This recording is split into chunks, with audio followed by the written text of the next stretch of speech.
Hello, everyone. Welcome. We are just letting everyone in. It'll just take a moment.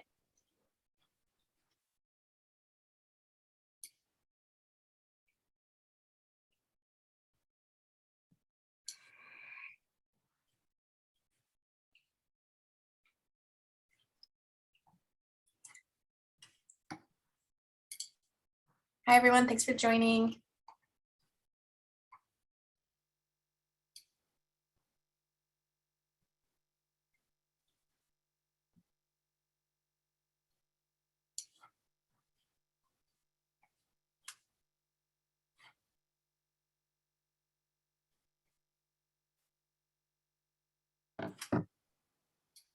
Hi, everyone. We'll just give everyone one moment to join, and then we'll get started. Welcome to the Californians for the Arts, South Bay Peninsula Regional Conversation. Hopefully you're in the right spot.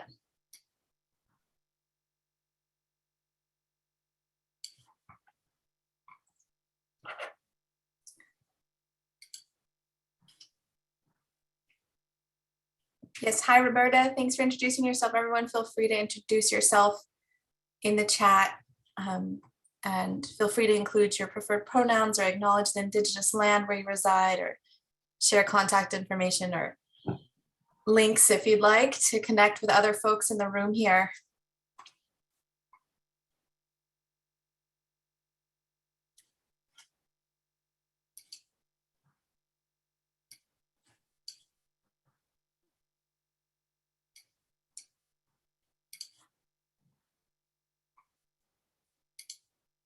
All right, we've got a great group.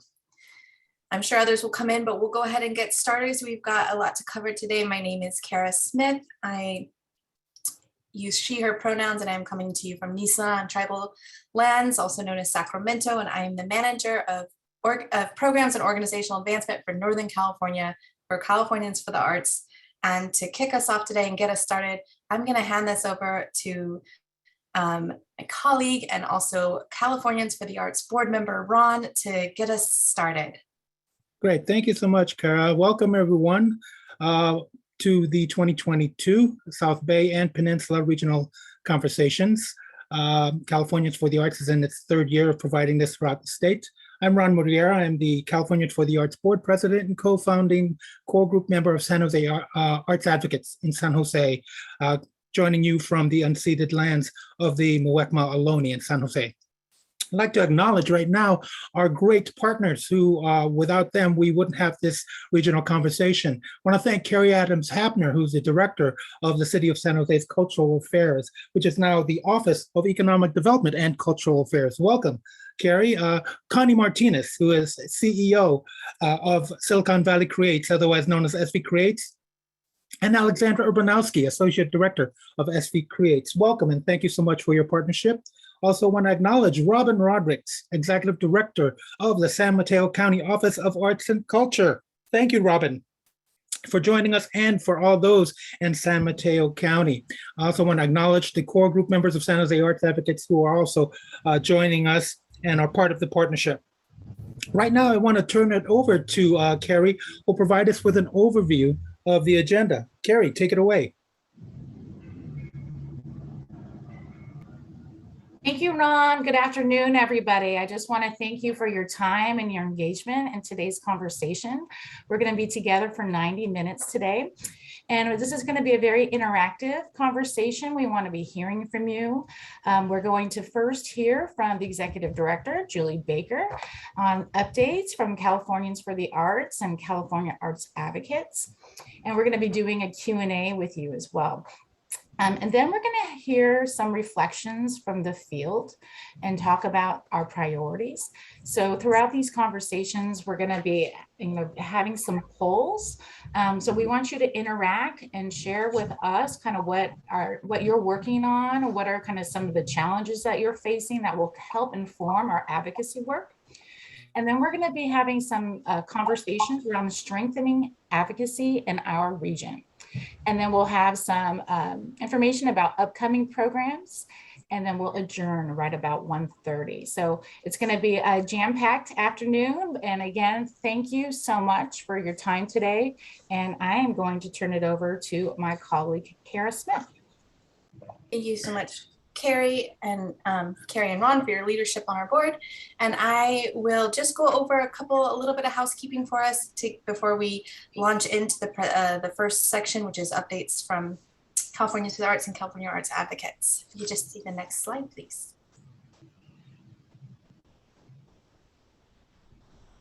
We do have closed captioning available to enable it. You can see the live transcript icon on your Zoom menu bar if that is helpful to you in engaging today. If you had questions along the way, we have several moments where we have Q&A and discussion. Feel free to use the raise hand function or put your questions in the chat and we'll read them out. If you aren't speaking, we do ask that you mute your audio just to keep the clarity good sound here. And then please also be mindful and respectful of your fellow advocates and attendees here today when speaking. And feel free to share resources in the chat as we go through the discussion. We're going to collate those and share them all in a follow-up email. We'll also be sharing this presentation. This meeting is being recorded and we'll also be sharing that with you as well, so that you can reference it later. I'd like to introduce Californians for the Arts staff that'll also be speaking today. First, we'll be hearing from Julie Baker, who's the Executive Director of Californians for the Arts and California Arts Advocates. You'll also be hearing from Tracy Hudak, who's the Manager of Programs and Organizational Advancement, just like but for Southern California, the southern half of the state, and also Eduardo Robles, who's the Manager of Communications and Field Engagement for Californians for the Arts. And next slide, please. And just to sort of set up the space a little bit today, we're here today at a regional conversation to share updates with you and mostly to engage with you and hear from you. This is the third set of regional conversations we've done, the third one we've hosted in the South Bay alongside our partners. What we hear from you directly impacts what we informs the advocacy that we do throughout the year. And most importantly, what we heard last year was that there was an interest in attending additional regional conversations. So we're very excited to be sharing this space here today. And with that, I will hand it over to Julie. Awesome. Thanks so much, Kara. Thanks to everybody here. What a great group of folks, and thanks to our partners in putting this together with us. It's actually not an unheavy lift to do 11 regional conversations across the state, but it is critical to our work for us to hear from you, share what we're up to, get your feedback. And so there'll be an opportunity for you to actually share and do some poll questions while we're in this as well. So Eduardo, if you can advance me to the next slide, we'll keep this presentation going.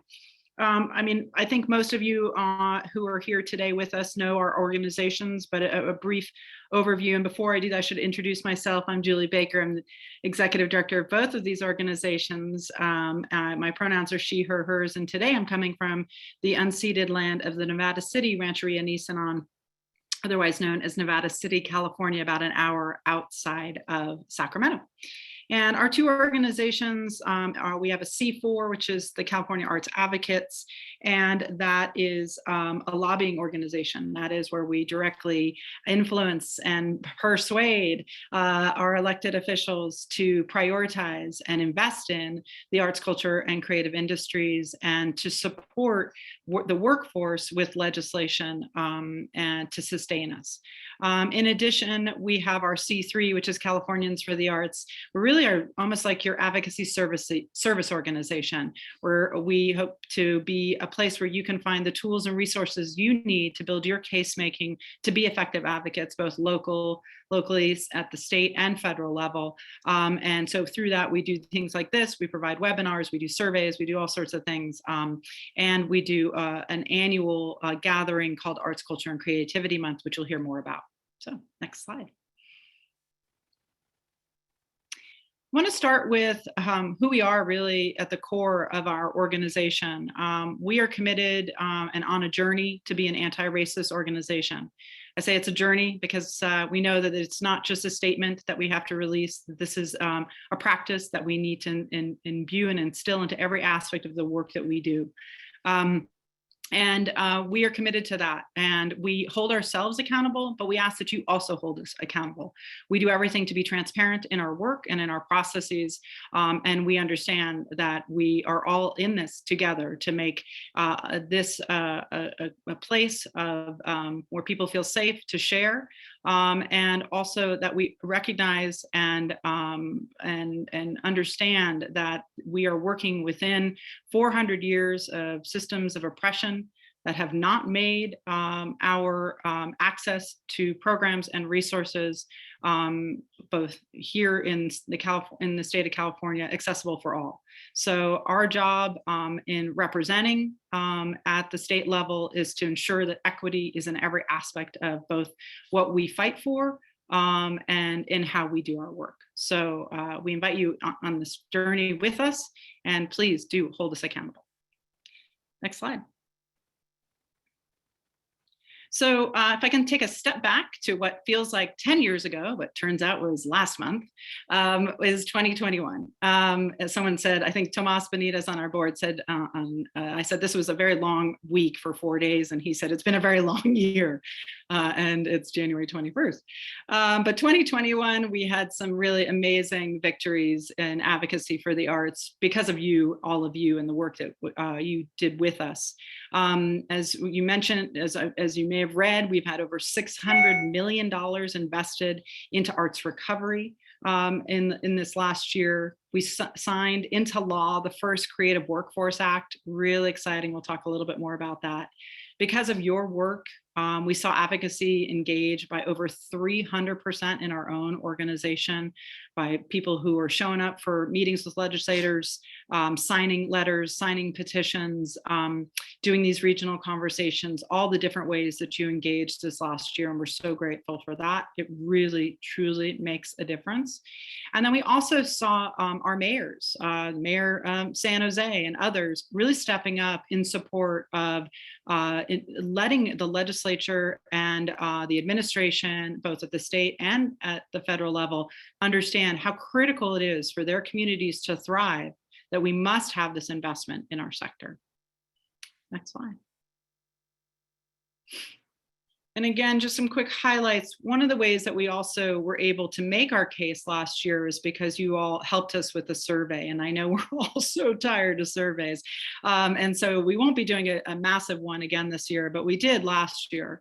And we surveyed close to 1,000 arts workers, over 600 organizations. And it really gave us the state of what was happening. And we released it with the Otis report last year. And in fact, it really created awareness, national awareness. We were actually quoted in the New York Times around that if we do not see investment, and at this point also we were fighting for our legislation for the Workforce Act, if we don't see some real change there, that we could be facing a cultural depression in the state of California. And just to note, California is 25% of the nation's creative industries. So, we should be leading in this issue. If there's a state that it should be California. Clearly last year, and what we heard in regional conversations was how devastated our sector was by not only the fact that we were shut down, but also not understanding how and when we could reopen. And so, that was something that we heard. And so we really focused our energy and our advocacy to engaging around the reopening. And so we launched some campaigns called Restart Arts California and Artists Are Second Responders, which continues to be a message that we use that really resonates both in the media as well as with our legislators. We did some webinars, we've done a number of different things, and we continue to do our annual Arts, Culture, and Creativity Month. And just most recently, this last year, one of the challenges we all saw was when the California Arts Council released in July, only 21% of people who, organizations and people who applied received funding. And we quickly mobilized the sector, got over 1,100 of you to sign a petition saying, we need the funding now, and for them to go back and adjudicate to grant to already adjudicated applications, and they did, and they doubled down. So again, advocacy works. We're here to share that and to also see what are the priorities today. Go to the next slide, please. And just quickly, CAA highlights, I think I've shared most of them. We did a lot of stuff. I mean, it's hard to share everything that we do in terms of, unless you want to see my calendar, our calendars, but basically, you know, a lot of hearings, a lot of testimony, a lot of showing up, making sure that we are in the rooms where decisions are being made and arts, culture, and creative industries and workforce are being represented. Some of you were on the SB 805 coalition. I know I see Peter here and some others, and that was a really critical coalition that was working towards understanding and educating the legislature to make provisions to support small budget nonprofit arts organizations in the impact of AB 5 on our bottom lines and our ability to do work, particularly for BIPOC, Black, Indigenous people of color arts organizations who fall into those categories, and how this is such a critical on-ramp for those organizations and for that workforce. So that continues, and we'll talk a little bit more about that. So next slide. So I just want to also give you an update on the status of what we won last year altogether and where are these pots of money right now. Over 600 million, there was over 200 million of that was in district asks, specific asks to communities that were then given out in capital projects, organizational support, and others. The remaining came into these buckets. So there was $49.5 million has gone to directly out of that 805 coalition work. It went into the budget instead of it becoming legislation. So there's going to be soon, we hope, from the California Office of Small Business Advocate about close to $50 million in support for payroll for organizations, performing arts organizations under $2 million, with payroll support up to $75,000 based on your organization's budget. And it's not yet open. We do have a meeting next week with the director of Cal OSBA. I've met many times with her, Director Gray, and told them how critical this is for support, that this is relief funding in a different fashion. It's not from COVID, but from AB 5. In addition, we advocated with NEVA California for the California Venues Grants Program that received $150 million. It launched already. We are a partner to that program. If you applied and you don't know what the status of your application is, or you have any questions, our team members will put the email in the chat here for the person on our team, Tara Gravis-White, who supports you on that. We are hearing about some declines that we're definitely concerned about, and we'll be lifting up back to the legislature. In fact, we're already in touch with them, and that is also the nature of our meeting next week. So advocacy doesn't stop. Museum grant program is coming up also. I think it's being voted on next week by the Natural Resources Agency's CCHE, Cultural Heritage Endowment group, and hopefully you'll see that coming out. And then there's 2 buckets of funds that went to the Arts Council in addition to their ongoing $26 million in local assistance funding. There's $40 million for creative youth development and $60 million for the California Creative Core Pilot Program. And we'll go to the next couple of slides. We'll give you a little bit more information on that as well. Oops, hit that arrow. Here we go. So creative youth development, you know, the Arts Council has long had a commitment to funding for arts education, arts in schools and some after school programs. They've now put it under this umbrella with this $40 million of creative youth development. Some would say that there's some broader categories that creative youth development might support than what maybe the Arts Council has designated, but for now, this is what we're looking at. And specifically, those programs are Youth Arts Action, Artists in Schools, Arts Education Exposure, Jump Starts, and Arts Integration Training.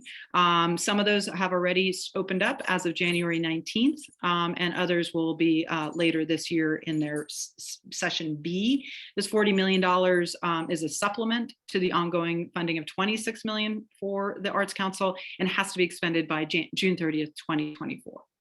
Next slide. The Creative Core pilot program is something that we worked a lot on. I know also, Connie and Alexander from SV Creates and others, we've all been working on this concept. And so we're excited that the governor pushed this into his budget, legislators supported it, and there's $60 million for it. It is really to employ artists and arts organizations in all the counties across the state with a particular focus on the lowest quartile of the California Healthy Places Index, as well as for organizations that focus on serving BIPOC communities to help spread messages that are, public awareness and engagement campaigns. Some of these are focused on, in this case right now, public health and COVID-19. There might be things on climate and emergency preparedness, social justice, social cohesion, and so on. These things are being worked on right now in terms of the grant guidelines. They put together a community panel, and we hope to see that hopefully coming out in March in terms of the grant guidelines, and something soon this year to be announced. And again, this has to be expended over the next 3 years. Next slide.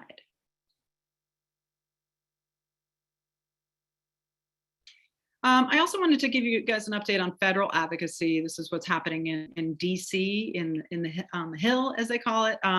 California Arts Advocates and Californians for the Arts. We also act as state captains to Americans for the Arts. We have for many, many years for federal advocacy. I also sit on about 3 different federal advocacy groups.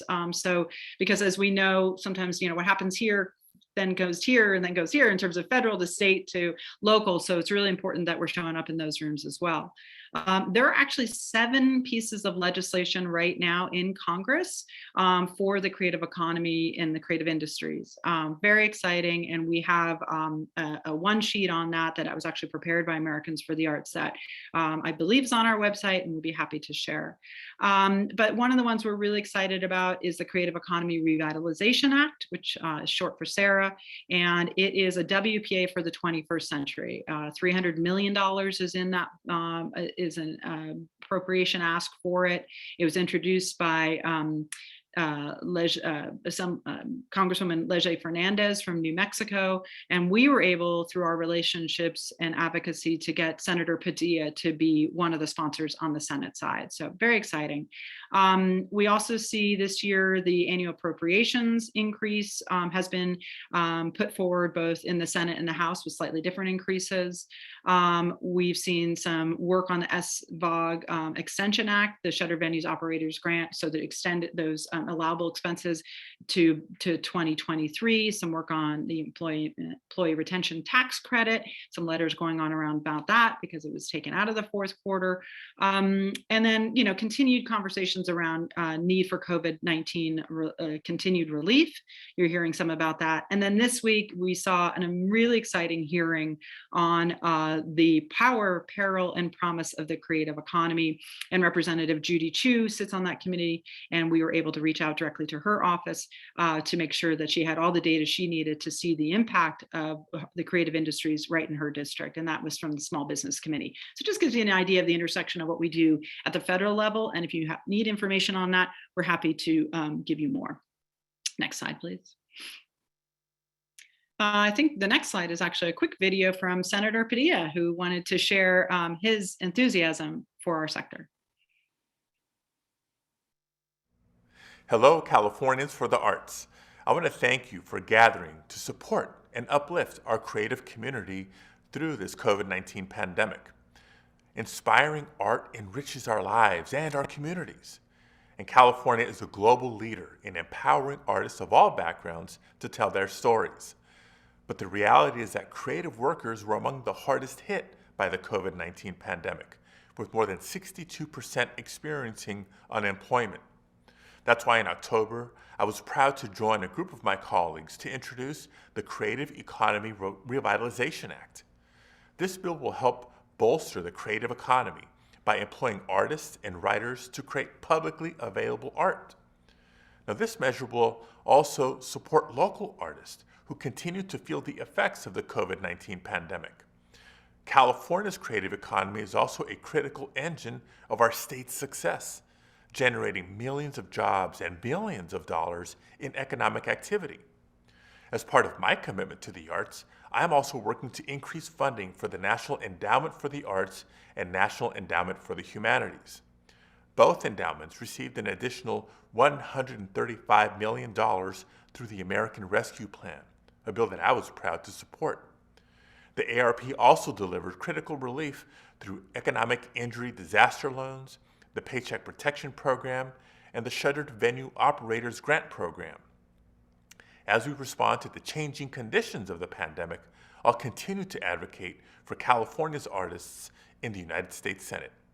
By sharing your voices and stories, you can help pass the Creative Economy Revitalization Act and support the arts in years to come. I thank you for joining this conversation today and look forward to continuing our work together. So thanks to the senator and his team for pushing that bill forward. And we'll go to the next slide, which will give us some updates on the state. But it's good to know that we've got friendly representatives in Congress for pushing our bills forward. And please tweet and thank the senator as well. State advocacy update. So as you'll hear, we are focused on this year is getting an appropriation for the bill that we got passed this last year, which is the California Creative Workforce Act. And we are making an ask of $50 million in terms of the budget process. We do need someone to bring that forward. SB 805 is continuing to meet and determining next steps. We are looking for a budget increase from from $26 million on the baseline for the Arts Council to $40 million over the next 3 years, or $42 million total, and that's $1 per capita. And with the $30 million that the governor has introduced for the cultural districts program, which is we're really excited about, we also want to make sure that they hit those equity targets that were recommended in a report from September of 2019.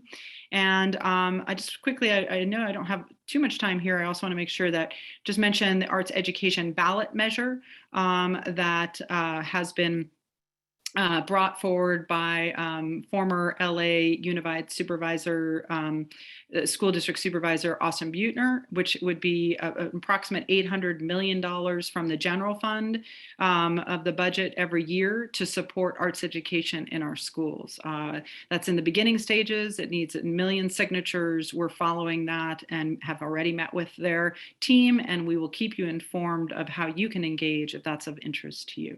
And we will be doing roundtables in collaboration with WESTAF, the Western States Arts Federation, and really excited to be working with them. They're an incredible partner to our work. And I see Tamara is here, who's, I think, the president of the board of WESTAF, and they have been great supporters for advocacy for many, many years. So excited to be looking at some policy roundtables to really dig deeper into some of the issues to create sustainability for our sector.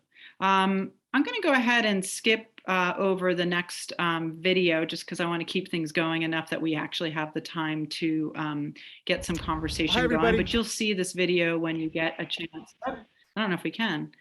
If we can skip it over, can we? There we go. Great. It'll come in your packet. That's a statement from Senator Ben Allen, who's the chair of the Joint Committee on the Arts, incredible supporter at the state level for the arts, and author of Senate Bill 628, which is the California Creative Workforce Act. Some people in these conversations have asked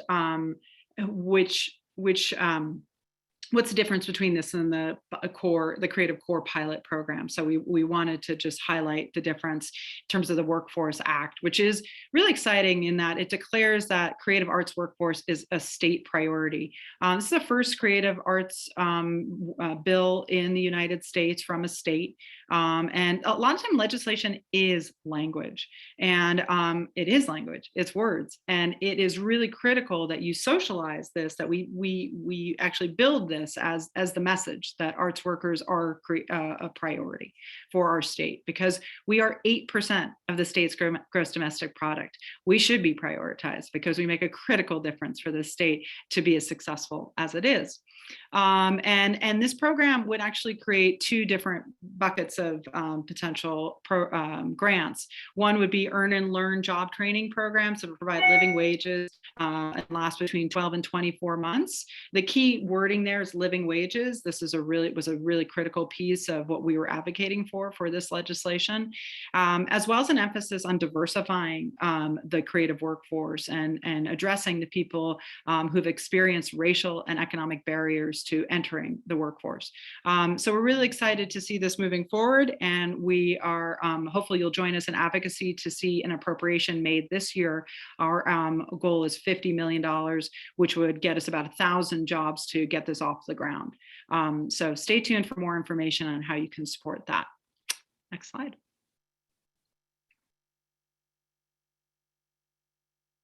So just again, quickly, because I want to get to conversation, and I apologize, you're seeing my talking head here for a bit, but hopefully this information is valuable to you.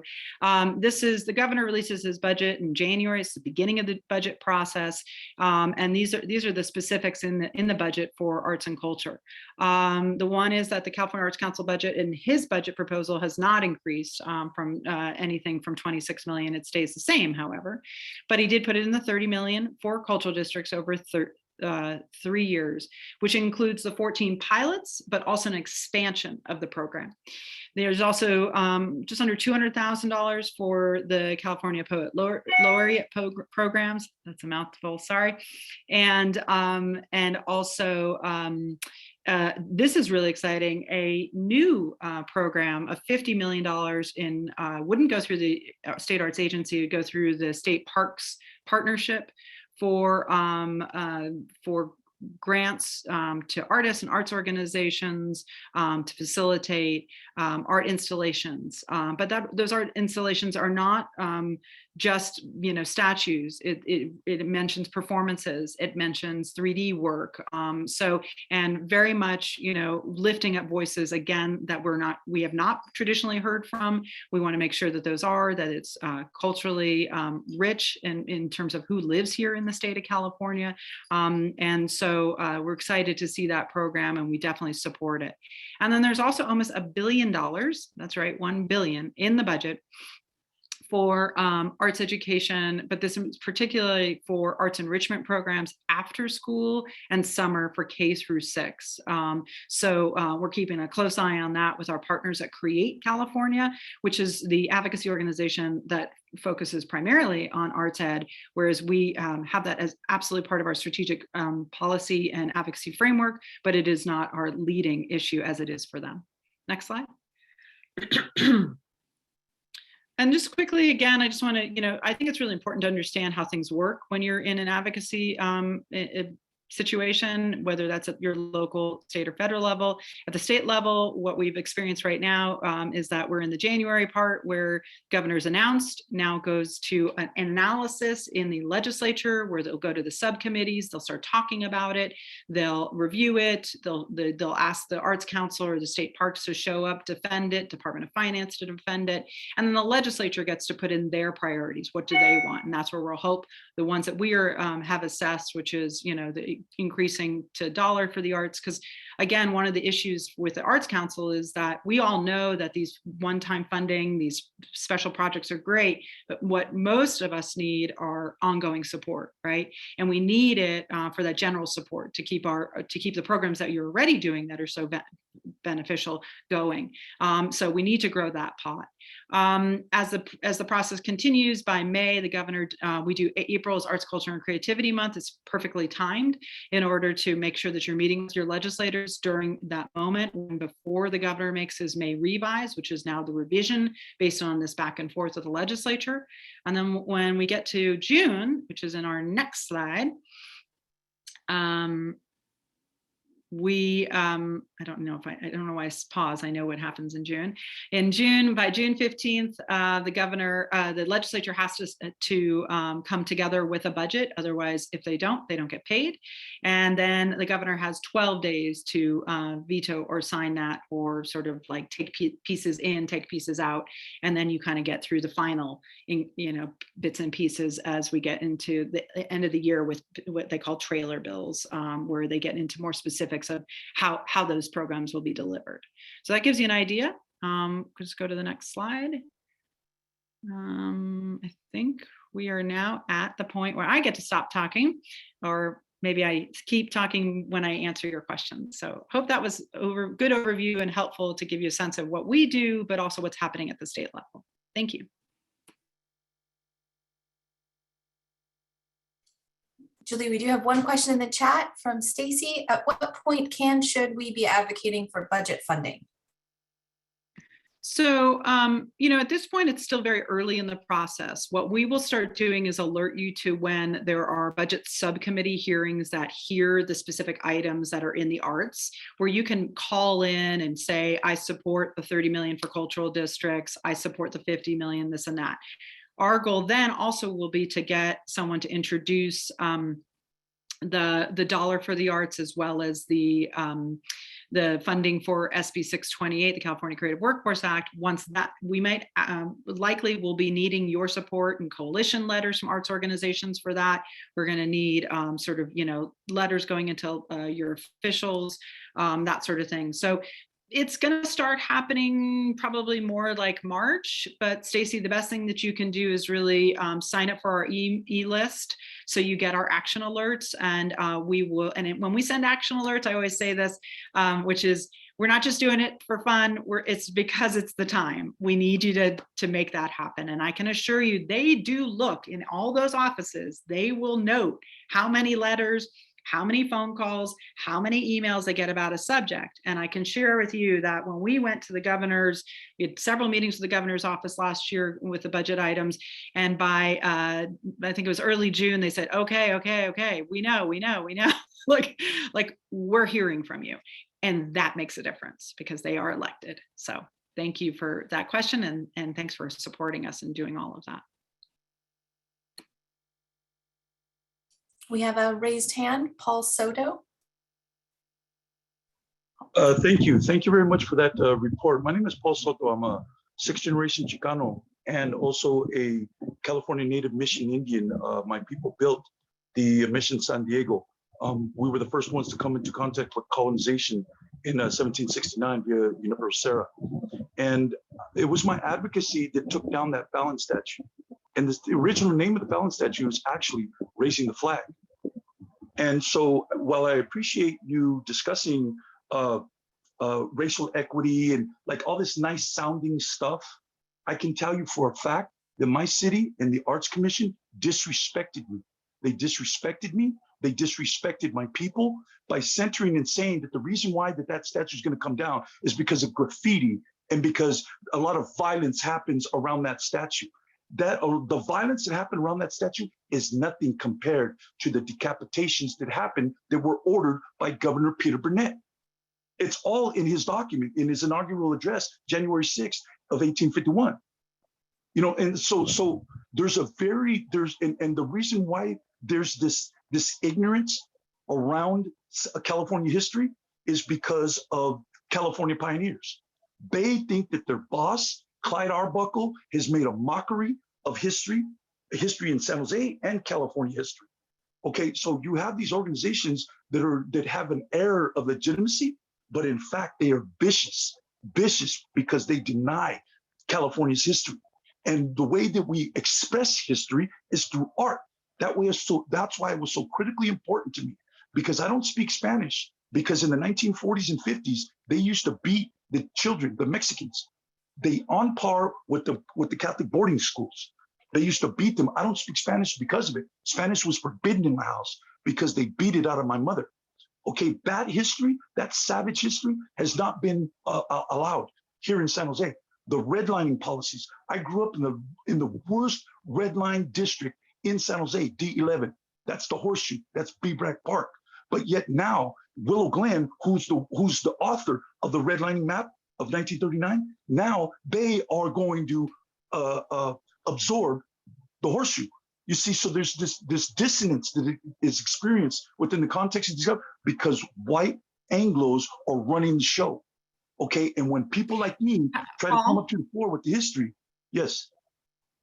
Yeah, it's Paul, this is Julie. I'll go ahead and I'll cut it off. It's that big though. It's that tentacle. It's that complex. Totally. And I really appreciate your comments, support, and understand that history. And I agree with you. We need to hold our elected officials, the people who are doing the programming, who are fighting for the funding for, accountable for this work.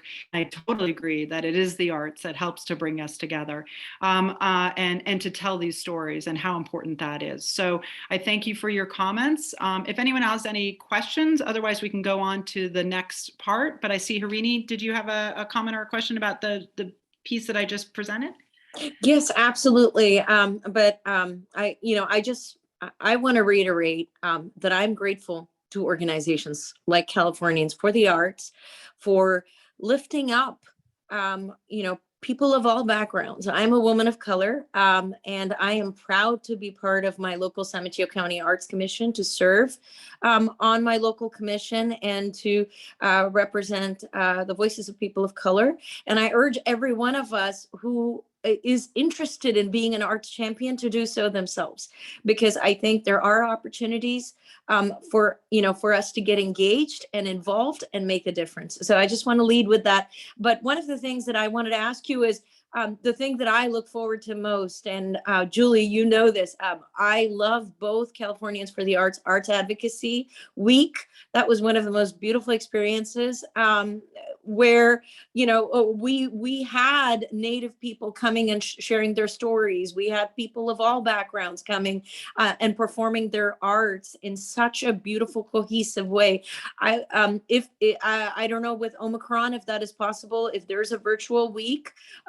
If you can share, either save the dates, I'd love to mark that on our calendar. And the second thing is, CFTA, you were the captains when we went to DC for the National Arts Advocacy Week. And I know that that's now planned for end of March. But again, is that virtual or is that going to be in person? Because being able to meet with legislators, in Capitol Hill, tell them why arts is important and get them to share their art stories was so powerful.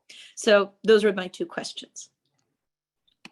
Well, Harini, we're so grateful for your leadership and all that you do and the relationships that you have made, and also how you always speak up for, social justice and women's rights and for the arts. So grateful to you. Yes, two things: Arts, Culture, and Creativity Month. We have dates coming up in the slides that you can hold. And also, we have a date held for April at the Capitol. But not likely, it'll all be virtual just based on what's going on. But we can certainly have some opportunities to get together. And then also National Arts Action Summit will also be virtual this year. So we're all still holding on. Let's get through this year again. But yeah, there will be some slides on this information as well. So thank you for that. Kara, do you want to take us to next? Yes, absolutely. I'm going to hand it over to my colleague, Eduardo. Hey everyone, Eduardo Robles. So for this section of the regional conversations, we want to, pass a regional conversations poll, and then it has various questions to kind of start, thinking and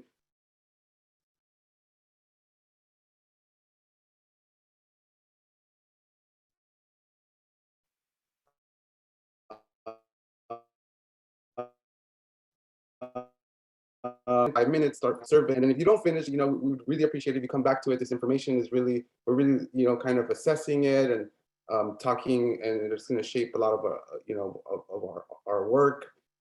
So we really appreciate it if you come back to it. If you don't finish it in the next 5 minutes, but do think of the questions to carry on the conversations. Take 5 minutes, turn off your video if you want, and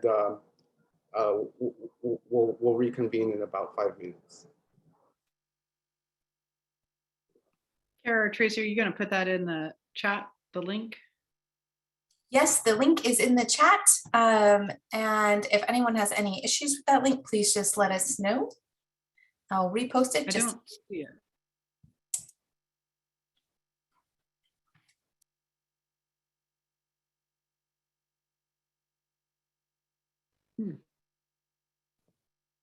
I actually see it. Julie. So perhaps they can put it in the chat once again. I think Tracy has also done it.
Let's try to wrap up in about 2 more minutes. Again, we can come back to completing the survey. Thank you.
Okay, thanks everyone for taking some time to get that started and or completed. We just really value your input, but we want to kind of continue, take the conversation back into this space from the survey and really hear from you, which is really a key part of why we're here today.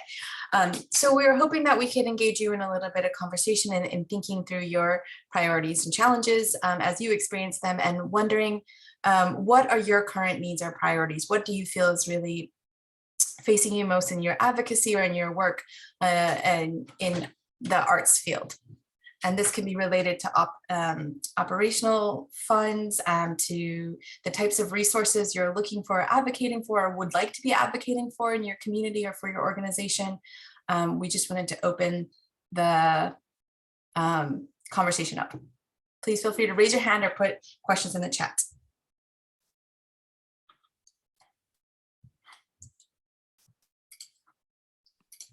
This can also be specific to your local work that you're trying to accomplish, or it doesn't have to be state or federal.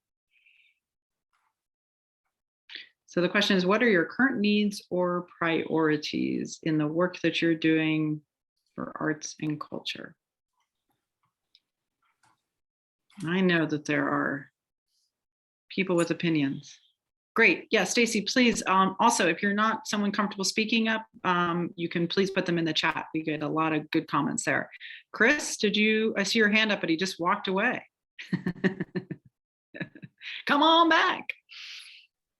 Well, this is going to sound so stupid, but here we are in our second year, and it's nothing that advocacy can do. It's how can we get people to come back safely indoors to performing arts centers? I told you it'd be stupid, but that's the one thing that I wish somehow society could solve. Yes, it's the bajillion-dollar question right now. I mean, I think one of the things that I've seen that's been interesting too, I don't know if anyone else has tracked this, but San Francisco has put together I think it's called Bay Area Arts Together group, where they're doing promotions as over 150 organizations, where they came together with their marketing departments and sharing how the arts what they're doing to keep people safe within their theaters and in their venues. So I think that that's some interesting kind of, audience security, sense of security that maybe we can work on together. I can share that we work really closely with California Department of Public Health, and both engaging them and telling them what we're hearing from the field, and also sort of getting alerts if they're going to change much. As you know, it's really now on the local level. But yeah, I mean, Chris, I think it's I think it's going to be a winter challenge for us kind of going forward. And I think maybe arts organizations are going to have to adapt to planning based on winter challenges of potential gatherings. Unfortunately, just based on what we're seeing. Harini, did you still have your hand up, or was that from last time? Otherwise, I'll go to. No. Sorry, I'm getting lowered hand. No worries. So I think next up was Carlo. Hello, my name is Carlo. I'm with San Jose Stage Company. I'm the development associate. I just had a couple of things. One thing that I think might be helpful for especially executive staff is trying to understand how to take anti-racism work and training and actively as opposed to performatively. So an example would be, oftentimes we do these land acquisition statements, and the truth of the matter is, oftentimes those aren't backed up with a change in the lived experience of Native American populations. So how have we actually divested from colonialism as an organization, right? It's great to say, this is where we stand, but what have we done to actually divest from colonialism as a group?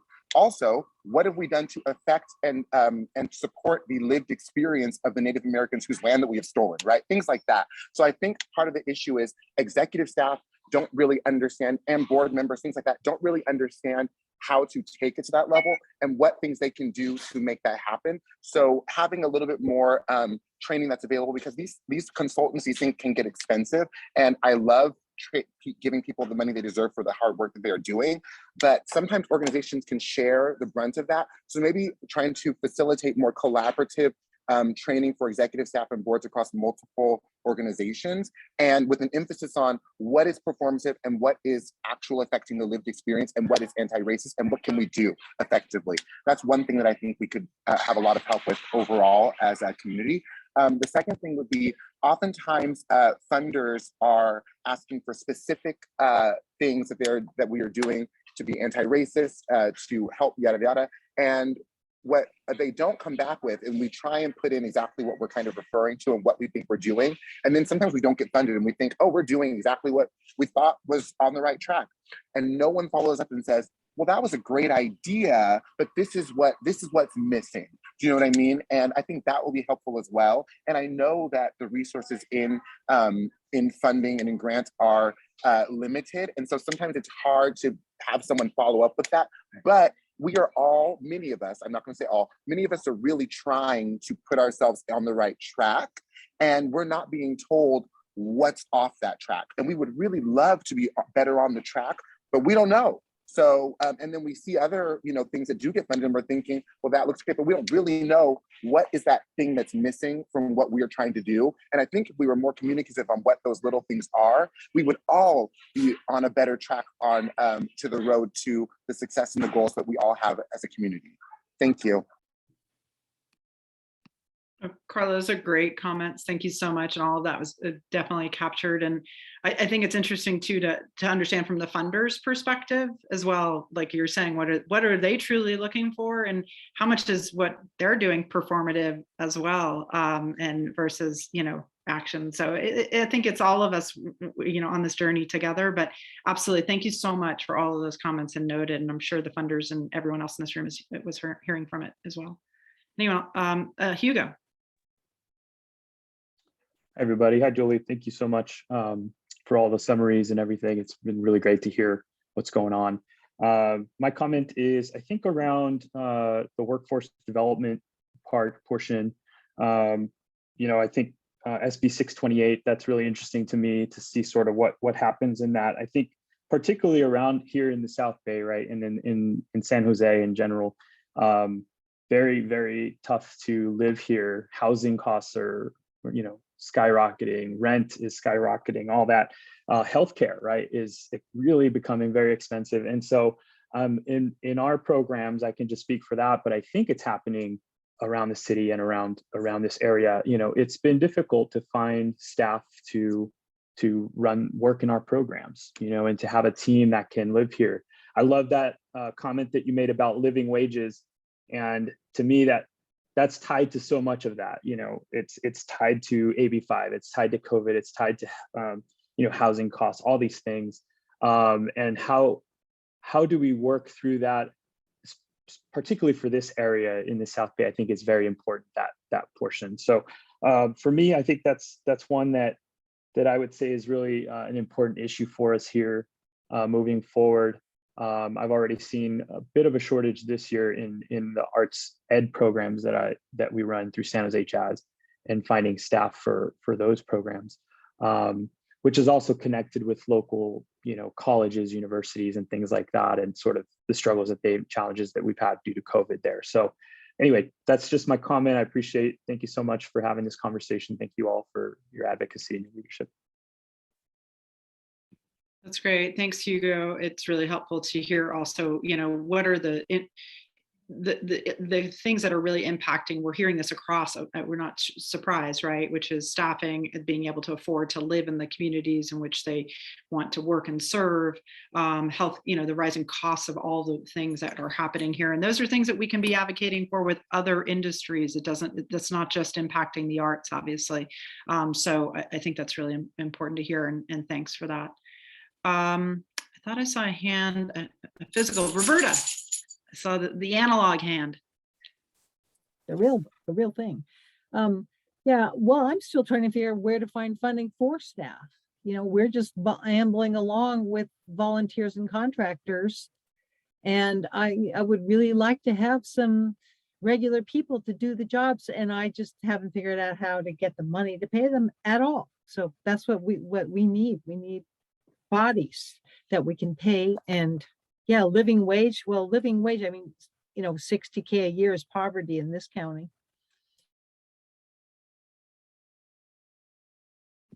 Yep. Important for, that's part of why we want to work towards getting, instead of always having these sort of shiny object projects that often are offered by, funders and the state, et cetera, but is this general operating, how critical that is, so you can continue to do the good work that you do. Carmen. Yes, kind of following along with Roberta, I think just like the technical assistance, because we, our organization, Local Color, did apply for NEA funding, and got our letter of decline last week. But just the technical aspect of grants.gov, and just like DUNS numbers, and you have to go through the SAM, and it was very, even for myself, I consider myself somewhat computer literate, and it was very challenging. So I wouldn't even know how to go through their database and be aware of these upcoming opportunities to make sure that we're not, catching the window, 3 weeks before it's due. Yeah, again, I really thank you, Carmen, for sharing that. Very much something we're hearing again across the board in terms of just access to grants, in terms of making it accessible for people. NEA, I think, is pretty aware of this issue. Certainly, I've heard about it for years. But we're hopeful with the appointment of Maria Rosario Jackson, who is from California, also an amazing leader in the arts, that we'll hopefully see some changes at the NEA. I also am aware of some legislation potentially that will also really hold them accountable in that way that I'm not yet at liberty to share. But so I think there's some movement towards that. But in terms of giving them that feedback is really important, and giving your elected official that feedback as well is also really important. You can tell your congressional representative, because they vote for that funding, and say, it's great, we want the funding, but we need to make that so it's not prohibitive for us to be able to apply, right? So difficult that it just doesn't make sense. So thank you for that. Are there any other comments? Anyone else want to add? I'm so sorry. Can I jump in? I actually raised my hand this time. One thing, as the other speakers spoke so eloquently, I mean, I was, nodding my head.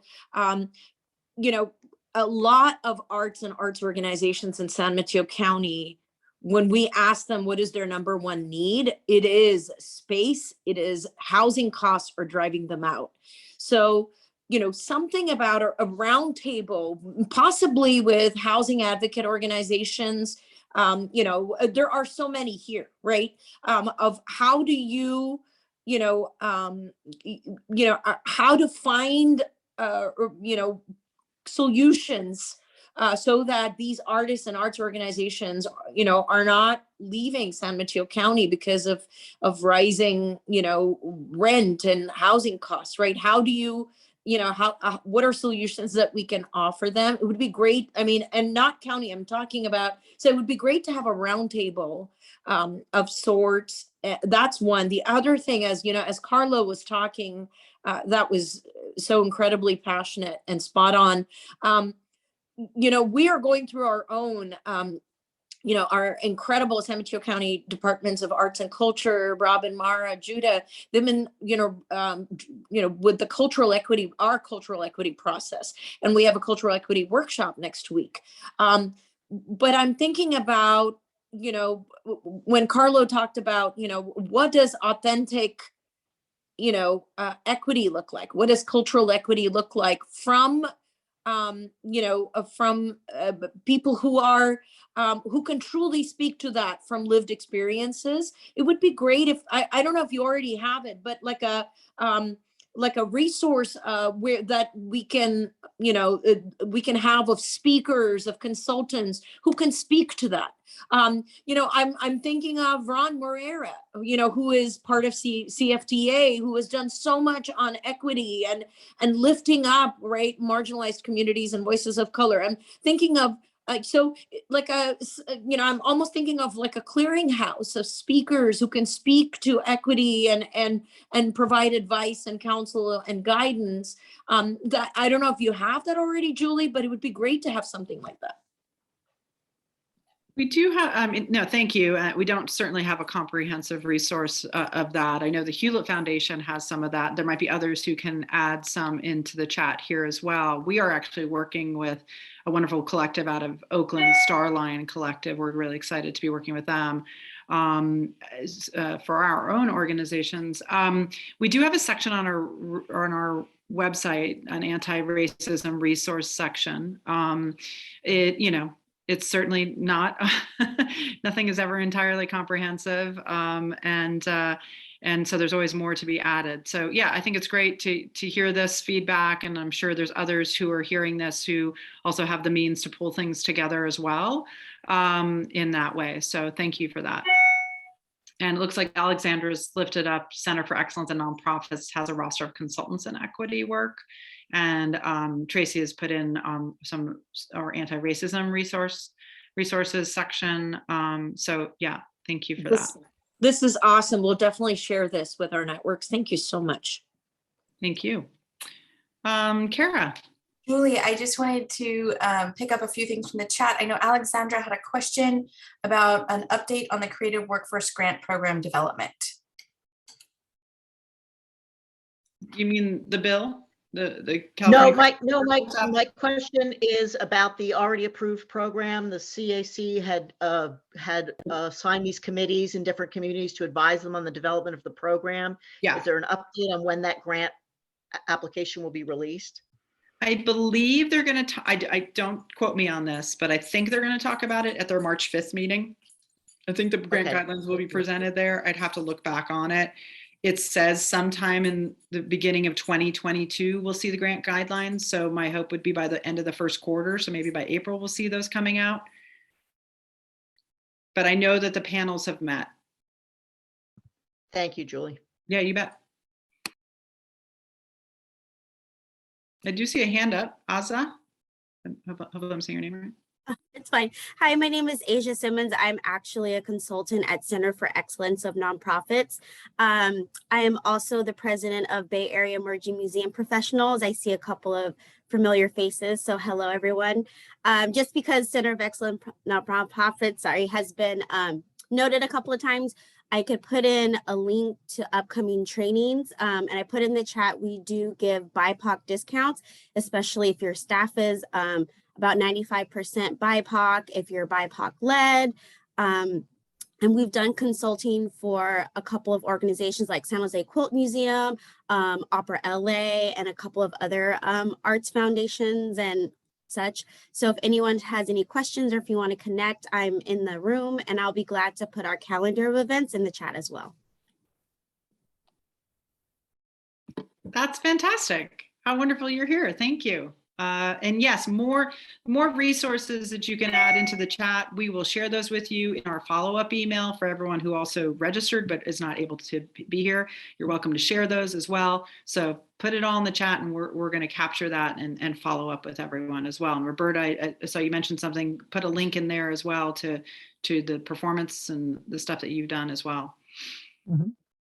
Yeah, we did a training for professionals in the mental health and addiction community on Black trauma, race, white privilege and white fragility in the therapeutic setting. Just how do you deal with this stuff?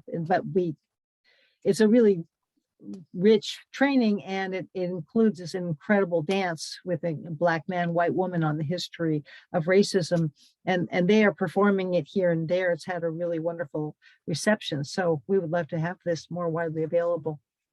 Fantastic. Yeah, please share that resource in the chat. We'll make sure to share it out with everybody as well. And also share it with our elected officials. These are the sorts of things that we want to let them know why the arts can be transformative and make the significant impact and bring change. Is there anyone else who wanted to make comment? Otherwise, we will switch to bringing in some of the local partners, I believe, Kara, is that where we're at? It is. Thank you, everyone, for all of your questions and resources so far. Right now, we want to hear from our local partners and just open up some space for each of them to share a little bit about how their work intersects with local advocacy efforts, resources and initiatives, especially any that might be kind of current or upcoming in 2022. And so to start, I'm hoping I can ask Robin Rodrigues, who's the Executive Director of San Mateo County Office of Arts and Culture, to speak first. All righty, thank you so much. And I think I have 3 minutes or something. Great. Okay, so I'm going to run through this. Kara has asked me to share successes and challenges with advocating in my role and in my region. And I'm going to start with successes. The successes personally for me was, and Harini mentioned this, the April 2019 California Arts, Culture, Creativity Month in Sacramento. An amazing event that I will relive in my brain all the time. It was just wonderful. It did result in additional funding for arts and culture. I also, with Harini, did ACCM a year ago, well, almost a year ago, March of 2021. And virtually with our state representatives, very successful.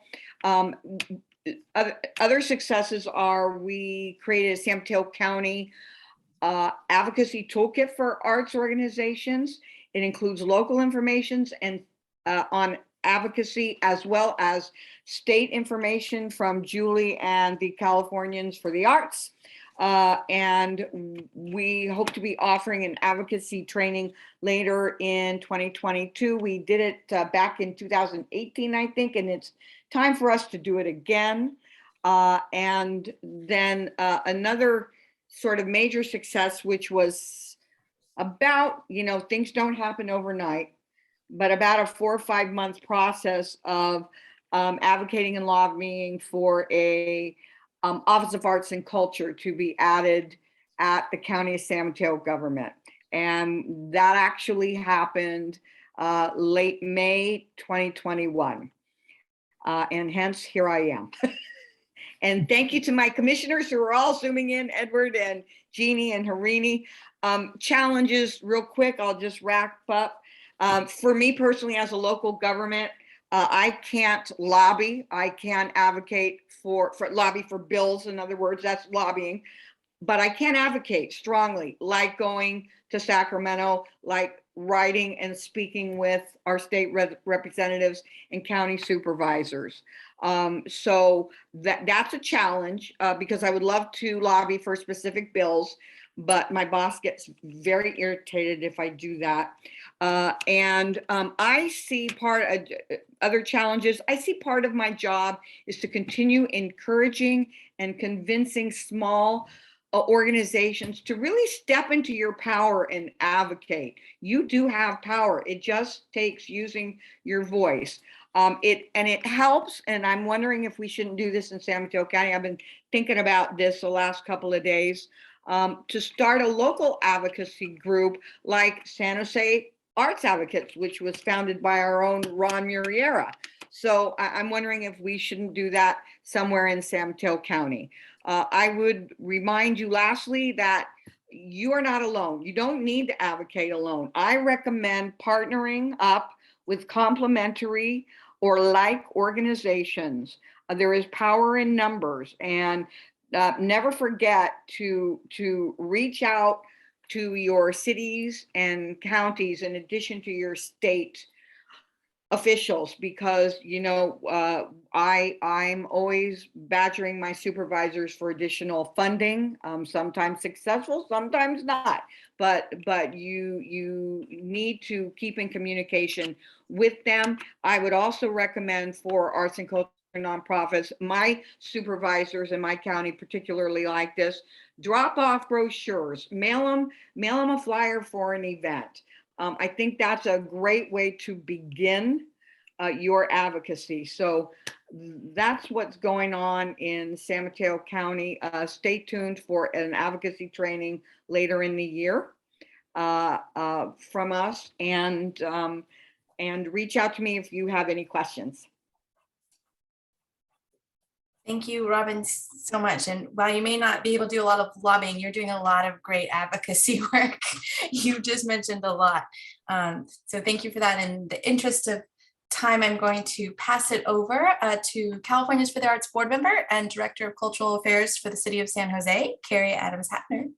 Hi, thank you, Kara. And I'm going to just ditto a lot of what Robin said. Thank you for your being so articulate, Robin, and for all of your just compelling enthusiasm and look what you've done as a result. So just a couple of things I want to announce for our San Jose community. We have released our grant guidelines for the next round. We've released operating grant guidelines, festival, parade, and celebration grant guidelines, as well as take part, which are project and program guidelines. And then also, and those deadlines are coming up, so get ready. And also we have ongoing grant opportunities for our creative entrepreneurs. And you can find that on our website, which is sanjoseculture.org. We give out our creative entrepreneur grants on a rolling basis, on a monthly basis. So please make sure that you're on our mailing list and being informed by the upcoming opportunities. And I just want to say, you know, thanks to all the advocates. What you do makes a difference, whether it's at the local, state, or national level. We were very successful in getting additional federal relief funding, and that's in large part and thanks to our San Jose arts advocates. So thank you very much. We received coronavirus relief funds, and then we received ARP money, which is American Relief Plan. So we still have some suppressed revenues when it comes to our transient occupancy tax, which is the primary source of funding for the arts in San Jose. So, you know, we're going to have to go at it again and make some requests to supplement our funding for next fiscal year. So stay tuned and watch the budget process. Also, I wanted to call out there's an opportunity for advocacy to the VTA, which is our Valley Transportation Agency, to incorporate public art into VTA projects. Specifically the downtown BART station that's coming up, because there's no identified funding for public art. So I believe this is going to be a topic at the February 3rd VTA board meeting. Councilmember Perales has been a very active champion for public art. So if for those of you that are able to attend or Zoom in, you know, please do, and, you know, and give your voice for the importance of public art in terms of our infrastructure. Also, I just wanted to call out that we had a very successful opportunity to highlight and showcase the importance of the arts as part of our community and economic recovery. There is a task force that's meeting. Hugo Garcia represents San Jose Jazz on that task force. And there, Wisa, I believe you're on it, right? You're on the task force too. There's several arts partners that are on the task force, which is very important. So thank you for your service, because that's public service that you're providing, and we really appreciate it. Also, we were able to advocate for a name change of our department this past year.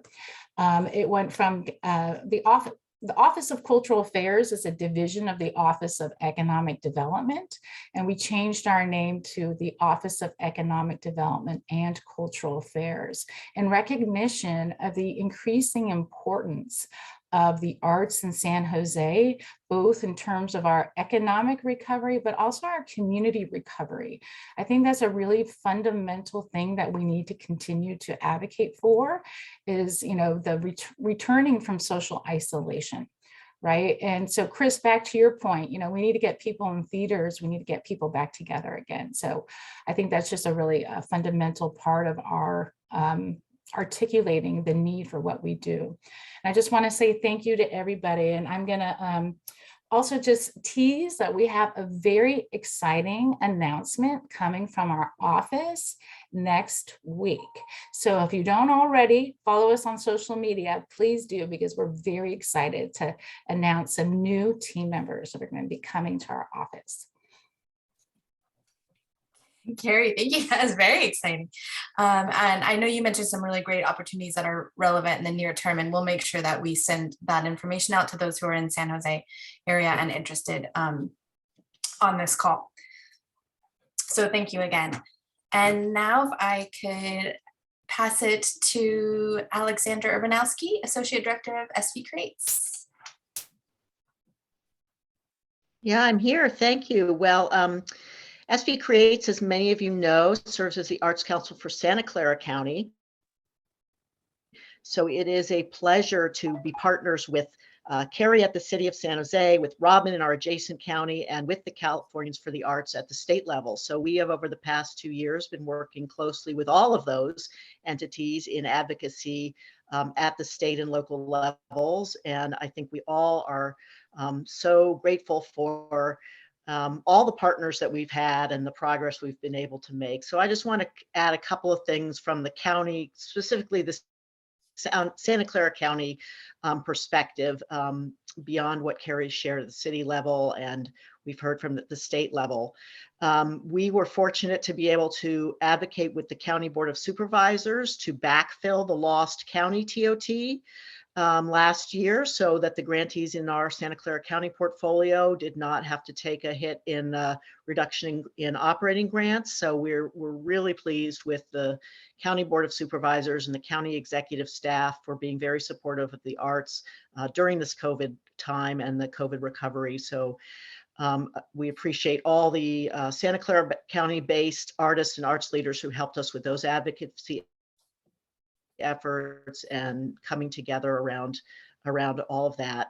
We were also able to funnel some California Arts Council and NEA money, relief money, into the sector locally. So really pleased about that. Couple of things if you're in the county. We are now really reaching out to try and work with other cities in the county. We've had a great partnership with the City of San Jose and the Office of Cultural Affairs for many, many, many years. But we recognize that when we really try to look at equity and inclusion, that we have more than a dozen other cities that don't have the resources the City of San Jose has in our county. So one of SV Creates big objectives over the next year or two is forming partnerships with other cities to hopefully leverage and increase resources to artists in particularly places like Gilroy and Milpitas that have been very historically under-resourced in the arts. So that you'll hear from that. Some of you already have heard from Connie Martinez. If you're in cities that we're trying to engage with, we're working on that. We also will be announcing in the next week or two, we've been able to receive NEA American Rescue Plan funds to re-grant in Santa Clara County. That new grant program will be, it's a one-time grant program, will be rolling out in the next couple of weeks. Really excited to get that money. It's about $200,000 that we'll have to push out to small arts groups in Santa Clara County this spring from the American Rescue Plan. So keep your eyes out for that. And as well, as well as California Arts Council is going to be doing, and I know the city is doing, but in partnership and with support from Carrie and the Office of Cultural Affairs, we're going to be offering some workshops over the next month about institutional grant writing and searching. So this will help those of you looking at applying for those California Arts Council grants. Thank you, Carrie, for your partnership on getting some of those trainings out. So, and thank you to all of you. I think I just want to thank all the arts groups on this call, because you're in the trenches, you're doing the work. You've kept the arts alive during what has been a really, really challenging time. And we as funders are really aware of that. And thank you for your work and want you to stick with it. So thank you. And thank you, Julie and Kara and the Californians for the Arts team.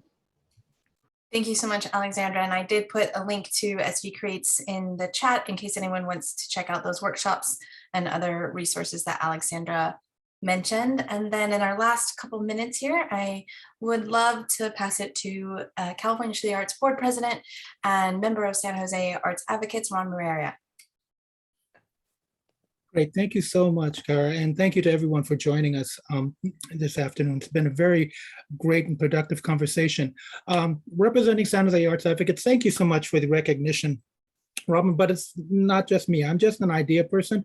I want to put a shout out to what we call the founding core group members of San Jose Arts Advocate. That's Peter Allen, Mighty Mike McGee, Usha Srinivasan, Brendan Rawson, Amanda Rawson, Yoreen Dana of School of Visual Philosophy, Julia Canavese, Eva Glenn Smith. These folks are the core and heart of San Jose Advocates, which is not a nonprofit, but a collaborative of the San Jose creative and artistic community dedicated to education, advocacy, and action to support arts and culture in the city of San Jose. So I'll make sure to put our link in the chat. But I want to turn it over to Peter Allen, who's joined us here, to just kind of provide some quick updates in terms of what to expect from San Jose Arts Advocates in 2022. Peter, can you share some things with some folks here this afternoon and briefly? Not to put me on the spot or anything, I will be very, very brief, but thank you all. I'm so excited and inspired to see everyone here today and to see all familiar faces, but also folks who I haven't had the opportunity to meet yet from San Mateo County and from other spots around Santa Clara County. Welcome. Thank you for being here. On behalf of San Jose Arts Advocates, thank you, Ron, for the shout out. Yeah, but I want to shout out everyone from our team. I think Brendan Rawson is here from our team as well in the Zoom. He's offering some great feedback in the chat. You should check out. He and Ron are like the fire behind our policy efforts. They come up with just fantastic ideas for us to advocate on. San Jose Arts Advocates, while we're based in San Jose, we are thinking a little more regionally, right? So we partner obviously up with CFTA and with Americans for the Arts to help engage our members and our local artists around their efforts to advocate at the state and federal level. Our focus is obviously local, and primarily the past couple of years since we were founded around the city budget process, getting more funding for the arts, protecting arts funding, as Carrie mentioned, making sure we can backfill funding that's going to be lost by our tourist taxes that are not going to be there to help us this next couple of years. So we'll be organizing primarily this year and right now, actually starting right now, around the city of San Jose budget process. We also follow the county budget process, and we're trying to collaborate with arts advocates outside of San Jose to do more work at the county level. But obviously our focus is in San Jose. And really, we're here to educate and engage and then advocate. We want to make sure that our artists, our creative community, especially our artists and individual artists, are knowledgeable about the processes that affect their work, right, and their businesses, and that they have an opportunity to engage with local government, as well as vice versa. We try to engage our local officials with our artists and try to create an avenue of feedback and a nice feedback loop, so that we get more policies, like Carrie was mentioning, that can really help to impact our creative community in a positive way, and acknowledge that we're all a part of a bigger economy here, and then arts and culture are an essential part of our local economy. So Ron dropped the link to our website in the chat. Please feel free to visit that website, scroll down to sign up for our email list. Our social media is probably much more active than the website, just because of our bandwidth. We're all volunteers. So please follow us at San Jose Arts on all of your social media, at least Facebook, Insta, and Twitter for now, at San Jose Arts. And then please, if you're interested in joining our core team, we're always looking for new perspectives and more more diverse perspectives. So absolutely shoot us an email, hello@sjartsadvocates.org. I'll put that in the chat too. And we'd love to talk to you about, if you're in the South Bay or San Jose, about ways you can help us do our work. But thank you again for the opportunity to speak, and great to see you all. Great. Thank you so much, Peter. And I'll throw it back to you, Cara. I'll jump in real quick to update everybody on Arts, Culture, and Creativity Month. This is Tracy with Californians for the Arts. You might remember last July, the state of California declared April Arts, Culture, and Creativity Month with California for the Arts leadership, but due to the force and passion of advocates like you across the state. So this is our month to activate the state. And each week during that month will be devoted to a different topic in terms of webinars and trainings and social media campaigns. And if we get back to that last slide, thank you. And then we'll be kicking it off the week of March 25th. And like I said, there'll be weekly webinars, and it culminates in Advocacy Week, the last week of the month, where you can sign up to be delegates, and we'll train and support you if you're not already doing this. Many of you are very experienced in meeting with your local, with your elected officials on the state level. And we'll have opportunities for you to take local action as well. So we'll be sharing some information in the chat in terms of follow-up. And we are tentatively thinking about, an in-person day in Sacramento, again, seeing what's going to happen with COVID. But we're very excited to engage and involve you in that. Thank you. And I'll jump in here and just say the last slide, a shameless plug for our own organizations. We are both a nonprofit and the C4. And if you are an organization, you can join the C4. Nonprofits can join it. It's based on your annual budget, but it's really just suggested. So we just want you to be a part of our organization. It's really important. And then if you're an individual and you want to join the C3, it's a tax deduction. That's Californians for the Arts. I know my team's going to enter those things right there. They've got CFTA. We're going to get CAA in there as well. And we just thank you for showing up here today and joining us in advocacy. Absolutely, as Peter said, we are all in this together. We're only as good as all of us working together. When we show up and lift our voices as you have done today, we can really make change happen. So, this is our moment in time. I really think that in these last 2 years, people have recognized what they're missing. And so they understand how critical and essential arts are to their lives. And it's not just us saying it now. Now we're hearing leaders saying it. Who have the purse strings. So continue to show up in that way so we can continue to make that difference and see the not just historic, but transformational, sustaining change for our sector. So thank you so much, everyone. We hope to see you again soon. And please reach out if you have any questions, need support, or have ideas for us as well. Thank you. And thanks to all our partners and our board members who showed up here today too. Thank you. And funders.